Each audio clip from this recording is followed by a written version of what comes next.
The forest once echoed with the sound of saws, shouting men, and falling trees. Then the noise stopped. Buildings remained, but no voices answered the wind. In the early 1900s, deep in the American West, a logging settlement rose quickly and vanished just as fast. This is the story of a town built from timber, and erased by silence. At the start of the 20th century, the American West still carried the last echoes of frontier expansion. Rail lines pushed deeper into forests. Timber companies followed close behind. Wood was the backbone of modern growth. It built cities, bridges, and railroads. Wherever trees were thick and accessible, new camps appeared almost overnight. This settlement began in the early 1900s, tucked into a remote valley of the American West. It was not a town in the official sense. It was a logging camp that quickly took on the shape of a community. Rows of wooden bunkhouses stood close together. A mess hall served hot meals. A small office kept track of wages. Everything was built from the forest itself, as if the land were supplying both work and shelter. Most residents were young men who followed seasonal work. Many were recent immigrants. Some were veterans of other logging sites. Few planned to stay. They arrived by rail or wagon, carrying what they could. The camp was designed for temporary life. It offered no school, no church, no families. The settlement existed only to produce timber. Daily life followed a strict routine. Work began before sunrise. Trees were marked, cut, and hauled using teams of horses and early steam-powered machines. The labor was dangerous. Falling timber killed without warning. Injuries were common. Medical care was minimal. If a man could not work, he often left. Despite the hardship, the camp ran efficiently. Supplies arrived regularly. Timber shipments left on schedule. The company controlled housing, food, and wages. Money rarely circulated beyond the camp. Most earnings went back to the company store. The men understood the system, but they also accepted it. The work was steady. The pay was enough to survive. The forest seemed endless. At first, production increased every month. New sections were cleared. Temporary rail spurs were laid deeper into the woods. The town expanded slightly. A second mess hall was built. Another row of bunks appeared. The forest felt inexhaustible. The men believed there would always be another stand of trees. But the truth was different. The timber closest to the camp was being cut faster than anyone expected. The forest thinned rapidly. The work moved farther away each season. The camp remained in the same place, but its purpose was slowly being removed from the land. This reality was accepted because it was common. Logging settlements had short lifespans. But no one imagined the speed of the collapse. No one planned for what would remain when the trees were gone. The town was built from wood. And it was already becoming a structure without a future. The settlement's first years were marked by growth and confidence. Timber was plentiful. The company expanded operations with each new contract. More men arrived. More trees were cut. The work was brutal, but it was steady. In a place with no other opportunities, stability mattered. Yet beneath the surface, the camp's future began to change. The forest closest to the settlement was disappearing. Loggers had to travel farther into the woods. Temporary rail spurs stretched deeper into the valley. Each mile of new track meant more expense. Each mile of distance meant slower shipments and higher costs. The company started to feel the strain. As the timber supply thinned, production became harder to maintain. Workers had to move heavier logs over rough terrain. Horses grew tired. Equipment broke down more often. Steam-powered machinery required constant repair. The company tried to keep pace, but the land was no longer cooperating. The forest was not endless. It was simply being used faster than it could recover. Accidents increased. Men slipped on wet logs. Trees fell unexpectedly. Injuries became routine. Medical care remained minimal. Some workers left quietly. Others stayed because they had nowhere else to go. The camp's mood shifted. The early optimism faded. People began to understand that the settlement had a limited lifespan. The company responded by raising expectations. Quotas increased. Workdays lengthened. The men were pushed harder to extract what remained. Those who complained were replaced. New workers arrived, often younger and less experienced. The camp's social structure changed. There were fewer bonds and more tension. Winter brought a harsher reality. Snow blocked access roads. Rail deliveries slowed. Supplies ran low. Food became scarce. The men worked in freezing conditions.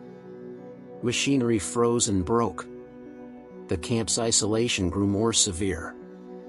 When spring returned, the forest offered no relief. The accessible timber had already been taken.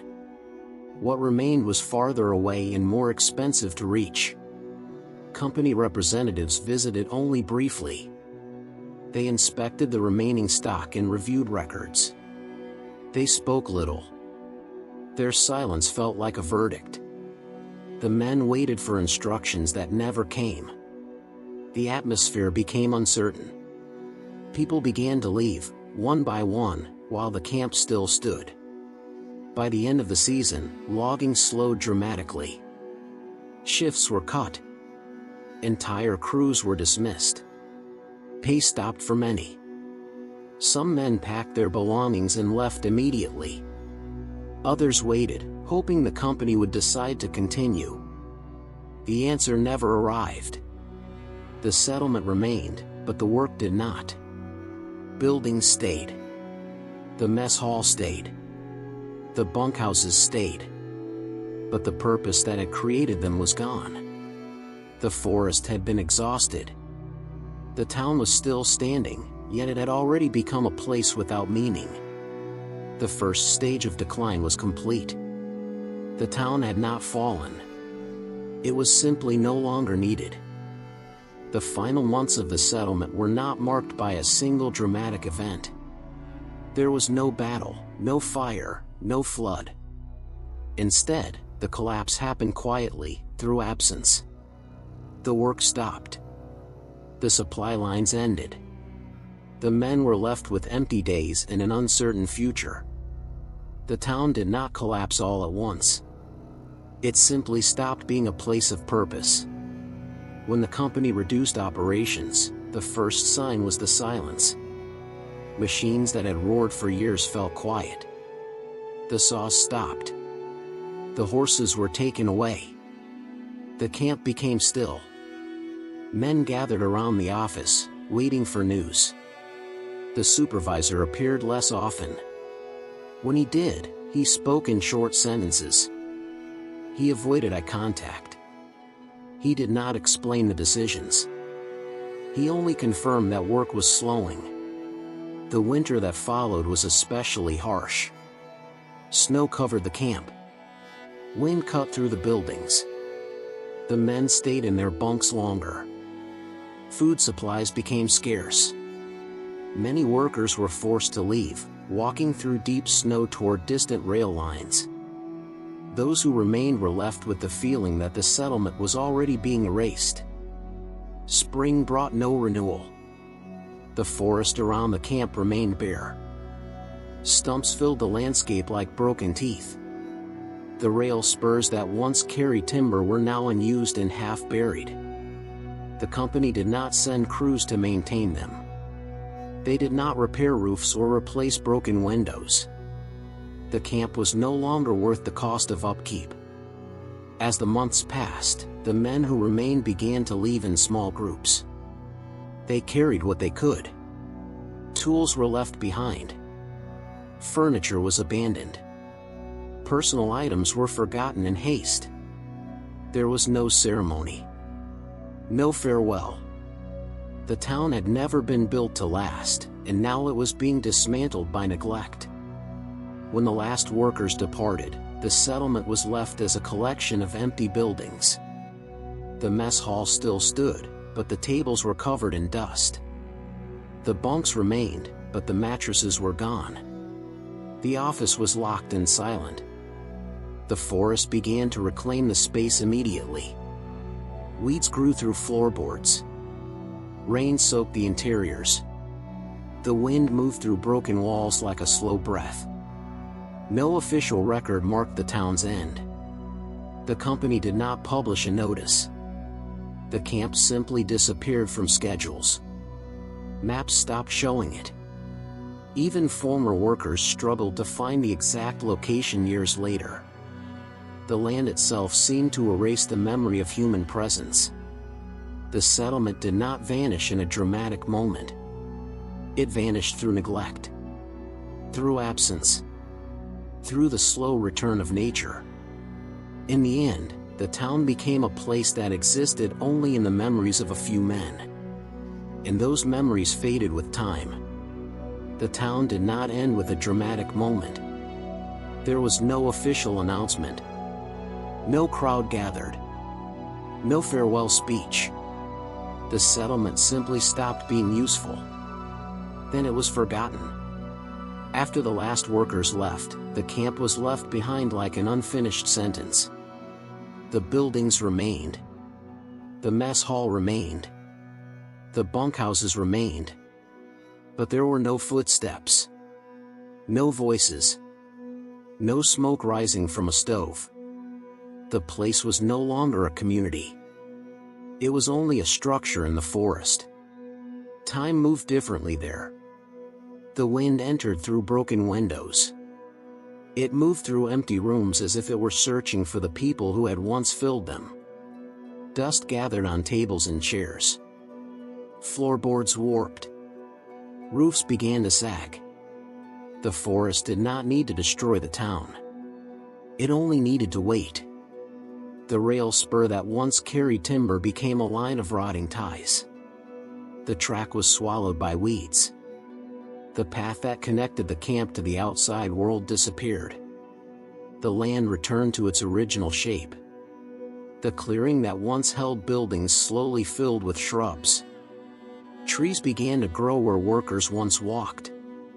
Local residents rarely spoke of the settlement. When they did, they used vague descriptions. Old camp. Forgotten place. Dust town. The name of the settlement did not survive. It was not recorded in the stories of nearby communities. It was not preserved in official records. The town existed for a short time, and then it was removed from the map. The people who worked there scattered. Some moved to other logging camps. Others returned to towns they had left behind. A few stayed in the region, living quietly in small houses far from the forest. Their lives continued, but the memory of the camp faded. The men grew older. They spoke less about the place. The names of their co-workers were forgotten. The dates became unclear. Even the location of the camp became uncertain. As decades passed, the forest continued to grow. The land looked normal again. It was hard to imagine that a town had ever existed there. If someone stood in the clearing today, they would only see trees. They would not see the rows of bunkhouses. They would not see the mess hall. They would not hear the sound of saws. The site was quiet, and the quiet was absolute. The settlement became dust not only in a physical sense. It became dust in memory. It became a story without listeners. It became a place that did not matter to history books. The land swallowed the evidence. The world moved on. In the end, the town did not disappear with a bang. It disappeared with silence. And silence is the most effective way to erase a place.